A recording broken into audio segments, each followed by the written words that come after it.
Bonjour à toutes et à tous, je suis ravie de vous retrouver pour le conte du dimanche. Je vous propose de choisir une de ces images derrière lesquelles se cache une carte de l'oracle des contes de fées pour recevoir un message concernant votre situation ou sur lequel méditer. J'espère que cette lecture vous parlera. Pour accéder à votre choix, il vous suffit de cliquer sur le timing qui se trouve dans la description de la vidéo et en commentaire épinglé. Je vous remercie pour votre présence et je vous souhaite une bonne écoute. Les souliers rouges, l'obsession. Elle s'en allait toujours dansant, obligée de danser même au milieu de la nuit noire. Les souliers rouges la conduisaient à travers les pierres et les épines qui lui déchiraient les pieds et les lui mettaient en sang. En dansant de la sorte à travers la lande, elle arriva à une petite maison isolée. Là vivait le bourreau, elle le savait, et elle frappa à la fenêtre en disant « Sortez, sortez, car je ne puis entrer dans votre maison. Moi, je suis forcée de danser. » « Vous ne savez pas qui je suis, on dirait, » répondit le bourreau. « C'est moi qui coupe la tête aux méchants, et j'entends ma hache qui tinte. »« Ne me coupez pas la tête, » dit Catherine, « car alors je ne pourrai plus me repentir de mes péchés. Coupez-moi plutôt les pieds et les souliers rouges avec. » Hans Christian Andersen utilise le symbole des chaussures rouges dans plus d'un conte de fées. Offertes volontiers par amitié ou par amour, elles sont un symbole de sacrifice, car on leur accorde beaucoup de valeur et d'attention. Mais dans ce conte, un escroc, le diable, qui revêt presque la même apparence que dans le tarot traditionnel, souhaite offrir des souliers rouges à une jeune fille. Elle les convoite sans comprendre ce qu'ils sont vraiment, tant son désir de les posséder est fort, et les accepte. Ils sont à ses yeux plus importants que qui que ce soit, plus importants que la société dans son ensemble et que le respect. C'est là la clé de l'histoire. Tout ce qui nous pousse à l'addiction et aux troubles compulsifs, tout ce qui nous contrôle et nous rend esclaves, nous a en général été offert et commence par rogner ce qui faisait de nous de belles personnes. Toutes les addictions détruisent non seulement notre corps, mais aussi notre éthique. Et la première leçon à entendre quand nous recevons cette carte est donc de savoir dire non à certaines propositions auxquelles il nous est difficile de résister. Dans ce conte, les chaussures de la jeune fille font ce pourquoi elles ont été conçues, elles dansent, mais elles ne s'intéressent aucunement à celle qui les porte. Elles tournent et virevoltent jusqu'à ce que Catherine soit épuisée, en larmes, et qu'elle ait perdu le contrôle d'elle-même. Il en est de même avec toutes les compulsions, les addictions et tout ce qui nous amuse au début, c'est ainsi que commencent les addictions. Et son désir pour les souliers outrepasse tout le reste. À l'instar des toxicomanes qui volent ce qu'ils aimaient autrefois, l'avidité étouffe tout amour. Elle devient une raison de vivre au point de nous tuer. La seule solution pour la jeune fille est de supplier le bûcheron de lui couper les pieds. Un choix terrible. Elle l'implore de la libérer de ses chaussures et il ne peut en être autrement. Elle sacrifie donc ses pieds et repart à zéro, brisée, infirme, et pourtant elle continue son chemin. La vie recommence, différente, parce que la jeune fille a appris, a souffert, elle s'est transformée et elle sait à présent être maîtresse d'elle-même. Donc cette carte vous demande d'envisager une solution catégorique et radicale à un problème épineux. Il peut s'agir d'une relation dans laquelle vous vous sentez dépassé ou de votre dévotion ou addiction à quelque chose qui a commencé comme un jeu, un désir, une envie que vous trouviez merveilleux et qui, d'après vous, pouvait vous apporter beaucoup sans rien vous prendre. Or, la réalité est tout autre. Peut-être cela a-t-il pris le contrôle de votre vie. Demandez de l'aide et brisez les chaînes, libérez-vous et prenez un nouveau départ. Ce sera peut-être douloureux et difficile, mais ce faisant, vous serez à nouveau libre d'être vous-même. Sauf que vous aurez acquis beaucoup de sagesse et que vous pourrez aider ceux qui souhaitent aussi être frappés par la malédiction des beaux souliers rouges. Alors, les thèmes abordés par ce conte, et là, il est possible que tout ne vous parle pas, voyez comment ça résonne en vous. Donc, les thèmes de cette carte sont l'obsession, le besoin, l'asservissement, la malédiction, pardon. Ce qui a commencé comme un jeu s'est transformé en addiction. Il y a dans votre vie une forme d'attachement malsain. Prenez des mesures pour vous libérer de vos compulsions. Demandez de l'aide ou du soutien pour reprendre le contrôle de vous-même. Reprenez les rênes de votre vie. reprenez votre pouvoir. Voilà, écoutez, j'espère que cette lecture vous parle, vous me direz en commentaire si vous le souhaitez. Je vous remercie beaucoup pour votre présence et votre écoute, et je vous dis à bientôt. Bye bye. Gretel, l'ingéniosité. Elle poussa la pauvre Gretel vers le four, d'où jaillissèrent déjà de grandes flammes. « Faufile-toi dedans, dit la sorcière, et vois s'il est assez chaud pour enfourner le pain. » Elle avait l'intention de fermer le four quand la petite y serait entrée pour la faire rôtir et la manger. Mais Gretel devina son intention et dit « Je ne sais pas comment faire, comment entre-t-on dans ce four ?»« Imbécile, dit la vieille femme, la porte est assez grande, regarde, je pourrais y entrer moi-même. » Elle s'approcha et passa la tête dans le four. Alors, Gretel la poussa si vivement que la sorcière se retrouva tout au fond, et la jeune fille ferma la porte en fer et mit le verrou. La vieille femme se mit alors à pousser de terribles hurlements. Sans la peur, ou sans l'événement qui l'a causé, la bravoure n'aurait pas eu lieu d'être. Il n'y aurait eu aucune occasion pour Hansel de développer cette sollicitude et cet amour pour sa sœur, en lui offrant des paroles de réconfort et en élaborant un plan astucieux pour qu'il rentre à la maison sain et sauf. Et on peut en dire autant de Gretel à la fin de l'histoire. Hansel enfermé, elle ne pouvait plus compter que sur elle-même. La peur qu'elle ressentait pour elle et pour Hansel la remplit de courage. Et c'est ce courage qui lui a permis d'éviter habilement le désastre et de les sauver, elle et son frère.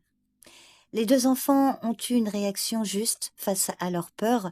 La peur seule n'amène rien de bon, mais l'expérience de la peur, dans sa réalité brute et hideuse, peut nous pousser à être courageux, dignes et à avoir des idées ingénieuses en moins d'un instant. Cette carte nous enseigne que les jeunes femmes notamment, doivent affronter de nombreux dangers.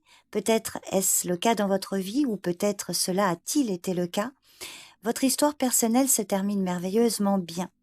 Et la trahison des adultes dont vous avez souffert dans votre jeunesse n'a pas amoindri l'amour de vos pères et de votre famille de cœur. Vous avez prouvé encore et encore que, sous la pression, vous ne laissez pas la peur vous démolir. Vous vous montrez à la hauteur de la situation et écrasez tous vos adversaires. Vous avez affronté ce qui nous effraie tous et vous l'avez surmonté. Vous avez aussi été terriblement déçus par les adultes dans votre vie. Ils ont probablement manqué à leurs devoirs et il est vraiment important que vous réalisiez que cela n'a jamais été et ne sera jamais votre faute. À présent, c'est à votre tour d'aider les jeunes, et plus particulièrement ceux qui ont souffert entre les mains de leurs parents. Racontez votre histoire et sachez que vous êtes une inspiration pour les autres. Vous pouvez inspirer, enthousiasmer et aider les plus jeunes à créer des lieux, des relations et des familles saines et aimantes. Vos stratégies et vos capacités doivent être transmises, même à travers les gestes les plus simples. Votre contact avec les plus jeunes sera bénéfique, non seulement pour vous, mais pour tous ceux qui pourront apprendre de vous.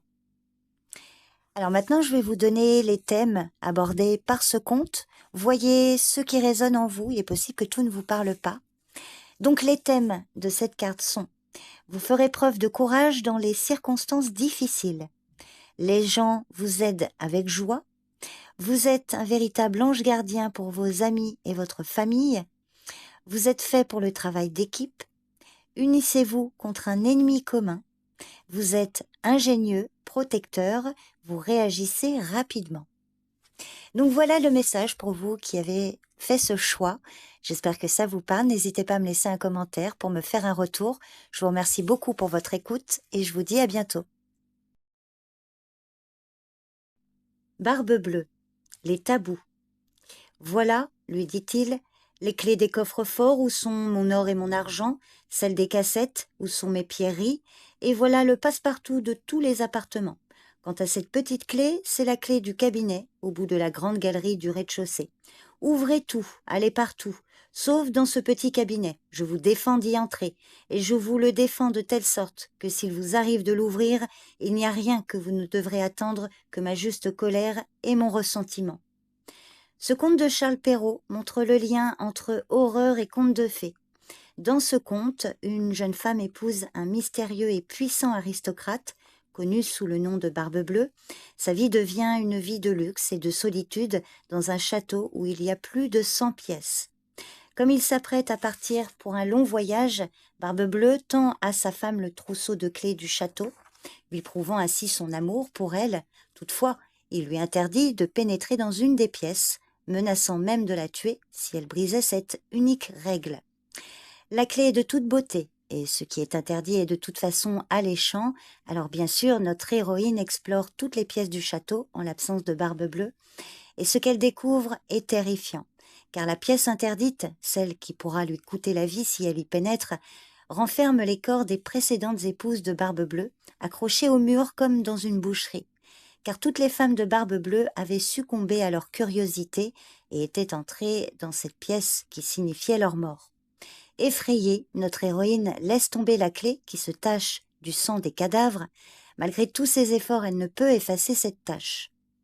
La preuve qu'elle n'a pas tenu la seule promesse que lui avait demandé de faire cet homme cruel. Au retour de ce dernier, elle lui rend le trousseau et il comprend ce qu'elle a fait. Il n'a aucune pitié, il lui demande et lui répète de se préparer à mourir. Alors que penser de ce conte quand il apparaît sous forme d'oracle ? Qu'il y a quelqu'un dans votre entourage qui garde des secrets et que si vous les découvrez, vous risquez d'être en danger, car ce qui vous est caché n'a rien de trivial.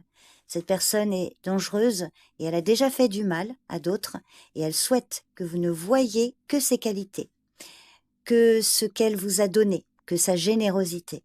En découvrant ses secrets, vous perdrez beaucoup d'avantages et de pouvoir.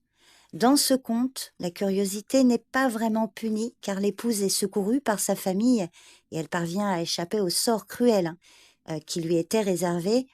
La fin de l'histoire vous suggère donc que si des membres de votre famille de cœur, des personnes avec lesquelles vous avez développé une véritable amitié et qui vous veulent vraiment du bien, expriment leur inquiétude concernant votre relation avec une personne puissante qui inspire le respect ainsi qu'un peu de peur et qui exige de vous l'obéissance, eh bien écoutez-les.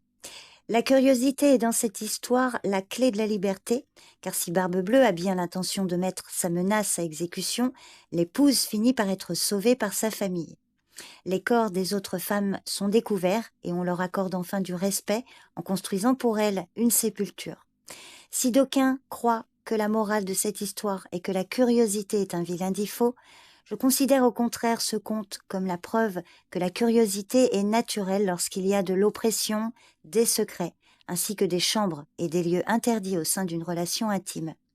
Dans toute relation, il y a des limites à ne pas dépasser, mais l'obéissance, les zones interdites et les punitions sont de véritables signaux d'avertissement.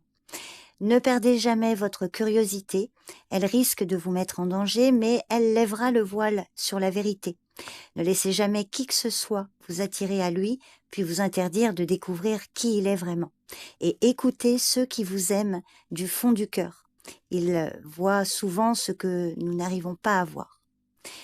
Alors, les thèmes abordés par ce conte sont, et là, voyez ce qui résonne en vous, il est possible que tous les points ne vous parlent pas. Donc les thèmes sont protection par la famille, découverte de secrets, une curiosité qui ne peut être réprimée, des vérités cachées, des thèmes, des lieux ou des personnes interdites d'accès, un châtiment inapproprié, vous avez découvert une terrible vérité, les secrets ne peuvent plus être gardés, on vous protège et on vous défend, écoutez votre famille qui vous aime, elle voit ce que vous ne pouvez pas voir. Alors, voyez comment ce message vous parle. N'hésitez pas à me laisser un commentaire pour me dire si effectivement ça vous parle, si ça correspond à votre situation. Dans tous les cas, je vous remercie beaucoup pour votre écoute. Prenez bien soin de vous et je vous dis à bientôt.